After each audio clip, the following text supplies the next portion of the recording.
नमस्कार, न्यूज़ उत्तर प्रदेश के पॉडकास्ट खबर दिन भर में आपका स्वागत है। तारीख 29 जून, दिन मंगलवार। मैं आशीष और ये हैं आज के मुख्य समाचार। राष्ट्रपति ने रखी अंबेडकर स्मारक की आधारशिला। बोले, आजकल लोग हिंदू मुस्लिम करते हैं। बाबा साहब कहते थे कि हम केवल भारतीय हैं। बहुत सारे नेता हमेशा ये कहा करते थे कि भी हम सब लोग हिंदू और मुसलमान सबसे पहले हम भारतीय हैं। लेकिन बाबा साहब की सोच इससे ऊपर। बाबा साहब कहते थे नहीं, हम पहले भारतीय हैं, बाद में भारतीय हैं और अंत में भी भारतीय। यूपी में आई नई गाइडलाइन। 100% अटेंडेंस के साथ सभी कर्मचारियों को ऑफिस आना जरूरी। पीलीभीत में सपा को लगा झटका। सपा के उम्मीदवार ने पर्चा वापस लेकर बीजेपी में की वापसी। जिला पंचायत चुनाव हुआ और भी रोचक। ये एक राजनीति का हिस्सा है और मैंने कहा ऐसे ऑपरेशन में कई उपकरणों की आवश्यकता पड़ती है। ओम प्रकाश राजभर बोले, ओवैसी हमारे गठबंधन में 100 क्या 125 सीटें भी दे देंगे। सीट है 403। हम तो करेंगे 125 सीट लड़े हैं। 100 की बात क्या है, हम 125 सीट देंगे। यहाँ सीट का झगड़ा नहीं है। शायर मुनव्वर राणा के बेटे पर हुई फायरिंग। चाचा राफे राणा सहित आधा दर्जन लोग हिरासत में। ये थे मुख्य समाचार। अब खबरें विस्तार से।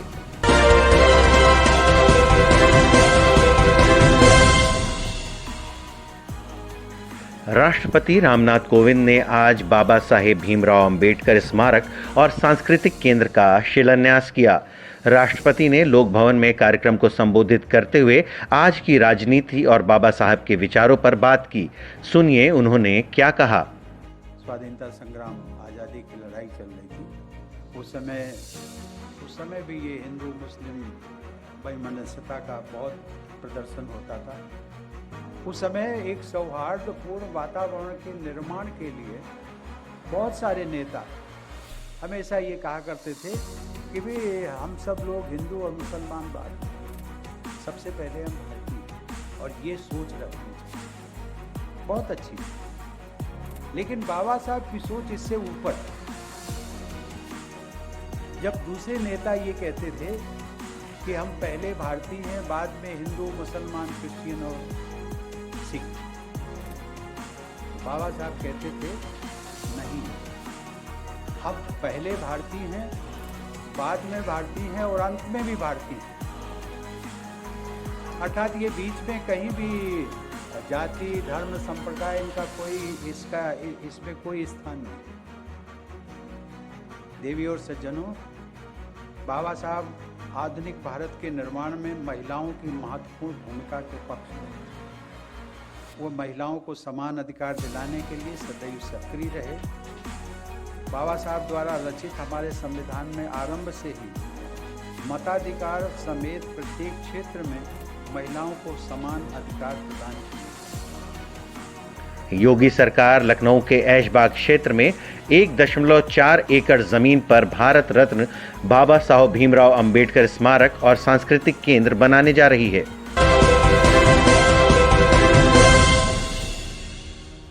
योगी सरकार ने सरकारी ऑफिसों को लेकर नई गाइडलाइंस जारी की हैं। अब सभी सरकारी ऑफिस 100% क्षमता के साथ खोले जाएंगे और सभी कर्मचारियों की उपस्थिति जरूरी कर दी गई है। राज्य सरकार ने कोरोना से सुधरते हालात को देखते हुए ये फैसला लिया है।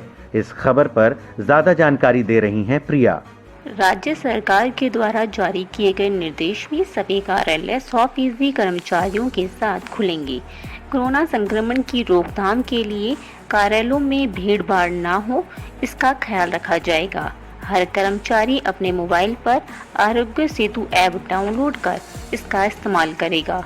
कोरोना संक्रमण से प्रभावित क्षेत्रों में सरकारी अफसरों को बंद करने या उसमें उपस्थिति के संबंध में जिला प्रशासन के स्तर पर फैसला लिया जाएगा। वहीं यूपी सरकार ऑक्सीजन को लेकर अब तक 121 ऑक्सीजन प्लांट लगा चुकी है, जिसके बाद यूपी में 528 प्लांट पर तेजी से काम किया जा रहा है। यूपी में कोरोना संक्रमण का कहर लगातार कम हो रहा है। आज प्रदेश में 174 नए केस सामने आए, जबकि 254 मरीज ठीक हुए हैं।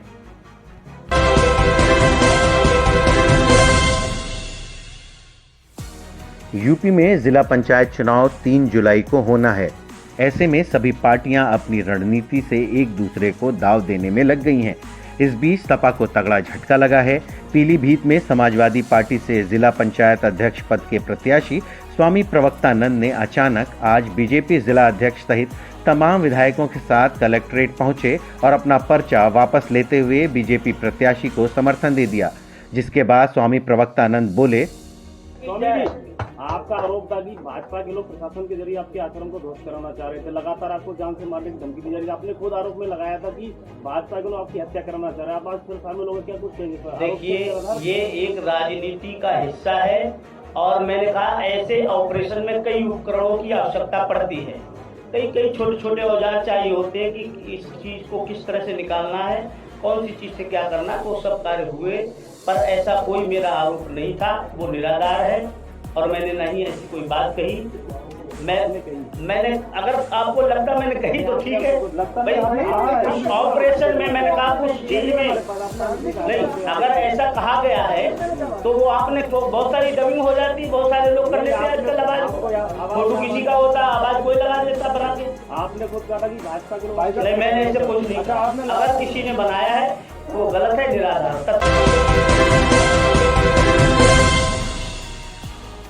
उत्तर प्रदेश में आने वाले विधानसभा चुनाव को लेकर पार्टियां सीटों का गणित सेट करने में जुट गई हैं। बीते दिनों AIMIM की ओर से कहा गया कि उनकी पार्टी चुनाव में 100 से ज्यादा उम्मीदवार मैदान में उतारेगी। वहीं इस बयान को गलत बताते हुए सुहेल देव भारतीय समाज पार्टी के अध्यक्ष ओम प्रकाश राजभर ने कहा कि जो ये बयान चल रहा है ये गलत न्यूज़ है और ना तो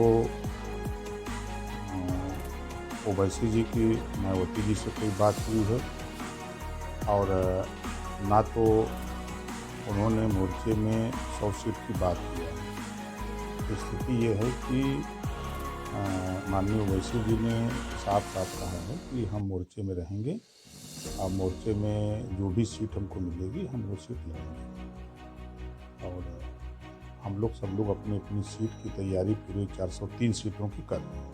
नहीं, देखिए यहाँ सीटों का झगड़ा नहीं है, सीट है 403। हम तो करेंगे 125 सीट लड़े हैं, 100 की बात क्या है, हम 125 सीट देंगे। यहाँ सीट का झगड़ा नहीं है, झगड़ा सिर्फ अधिकार का है, सम्मान का है। जो प्रदेश में देश में माहौल भारतीय जनता पार्टी ने खराब कर दिया है, जो वादा करके भारतीय जनता पार्टी देश की जनता से वोट लिया कि 15-15 लाख रुपया देंगे, युवाओं को कहा कि हम 2 करोड़ नौकरी हर साल देंगे और मज़े की बात इन्होंने कहा कि हम देश में महंगाई कम करेंगे और महंगाई कम करने के सवाल पे आज सरसों का तेल 2 शतक पार कर गया। वहीं अगर अरहर की दाल की बात करें तो वो भी 1.5 शतक लगा चुका है और वहीं अगर बात करें पेट्रोल की तो वो भी शतक पार कर चुका है। पेट्रोल अभी शतक से 8 रन पीछे है। गैस सिलेंडर जो 4 शतक पे खेल रहा था आज वो 9 शतक पार लगा दिया।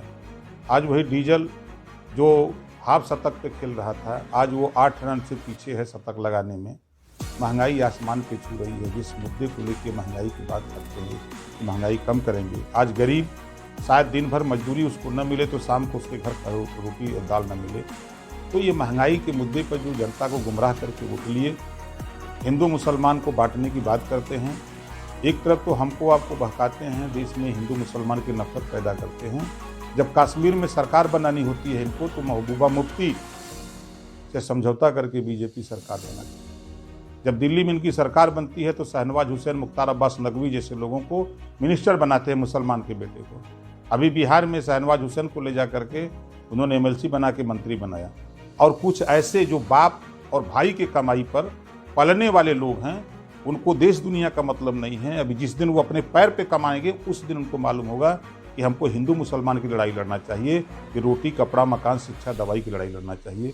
जो बाप की और भाई के कमाई पर ऐश करने वाले लोग हैं यही लोग घूम घूम करके मोदी और योगी की बात करते हैं। आज देश कहाँ से कहाँ जा रहा है। दुनिया में अगर झूठ बोलने वाली अगर कोई पार्टी है और कोई नेता है तो दिल्ली में नंबर 1 के झूठा नरेंद्र मोदी जी हैं। दूसरे नंबर के झूठा अगर कोई है तो उत्तर प्रदेश में योगी जी हैं।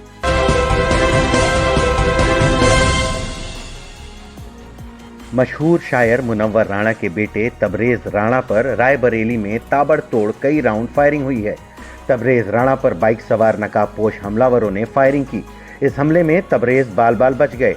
इस मामले में तबरेज ने अपने ही परिवार के 5 लोगों के खिलाफ पुलिस में तहरीर दी, जिसके बाद पुलिस ने मुनव्वर राणा के भाई राफे राणा सहित आधा दर्जन लोगों को हिरासत में ले लिया है। उनसे पूछताछ की जा रही है। मैं आया हुआ था, परसों से रायबरेली में था और उसके बाद अभी मैं जा रहा था, I was going back to Lucknow अपने घर। तो मैंने गाड़ी मोड़ी यहाँ पेट्रोल पंप जो भी है लतापुर वाला, तो मैंने जैसे ही लेफ्ट हैंड लिया और ऑल ऑफ अ सडन सामने से 2 लोग आए बाइक से। और वो ऐसे रैप किया हुआ था, चेहरा नहीं दिख रहा था और एकदम से नॉन स्टॉप उन्होंने गोली चलाना शुरू कर दी। और क्योंकि मैंने दो राउंड गोली चलाई और जैसे ही मैंने गाड़ी मोड़ी, बस उन्होंने जैसे ही मैंने एकदम से सामने देखा तो वो उन्होंने बिल्कुल सामने ऐसे करके, मैंने गाड़ी मोड़ी उतनी देर में तो गोली साइड में लगी दोनों मेरी गाड़ी में। उतनी देर में मैं कुछ समझ पाता तो वो जैसे ही थोड़ी 1 सेकंड का होल्ड लिया मेरे साइड में आके, राइट साइड पे, उतनी देर में मैं उतरा। तो थैंकफुली मैं खुद भी अपना वेपन रखे हुआ था, तो मैंने जैसे ही निकाला उतनी देर में लोग रॉन्ग साइड भागे। और फिर मैंने लोगों से पूछा, जितनी देर में मैं उतरा तो और लोग धीरे धीरे जमा होते गए, लेकिन कोई उसको एग्जैक्ट देख नहीं पाया था कौन। लेकिन ये है कि वो बाइक थी, पल्सर थी शायद, बता रहे हैं। उसका नंबर आप लोग देख पाए? नहीं बता रहे, नंबर नहीं था शायद। कोई आपसी रंजिश? नहीं, कोई नहीं है, सच तो कुछ नहीं। मेरा कुछ ज़मीन का काम है, लेकिन वो इस लेवल पे नहीं है कि कोई ये सब करेगा, जहाँ तक मुझे लगता है। अब क्या है किसी तो रायबरेली आने का क्या कारण रहा है? मेरा एक ज़मीन का एक चल रहा है मसला, मेरे परिवार से ही चल रहा है, लेकिन चीज़ें कोई उतनी वर्स्ट नहीं हैं कि इस लेवल पे हो। तो ये तो नहीं कह सकता कि मैं कोई डायरेक्टली मैं नाम लूँ, किसी का इन्वॉल्वमेंट है उनका, तो लेकिन इस हद तक तो कुछ नहीं था कि ये हो जाए, वो भी दिन दहाड़े। शायर मुनव्वर राणा लखनऊ में रहते हैं और उनका ज़मीन को लेकर परिवार के लोगों से काफ़ी समय से विवाद चल रहा है। वहीं सपा नेता राफे राणा, जिसे पुलिस ने हिरासत में लिया है, वे आजम खान के करीबी माने जाते हैं।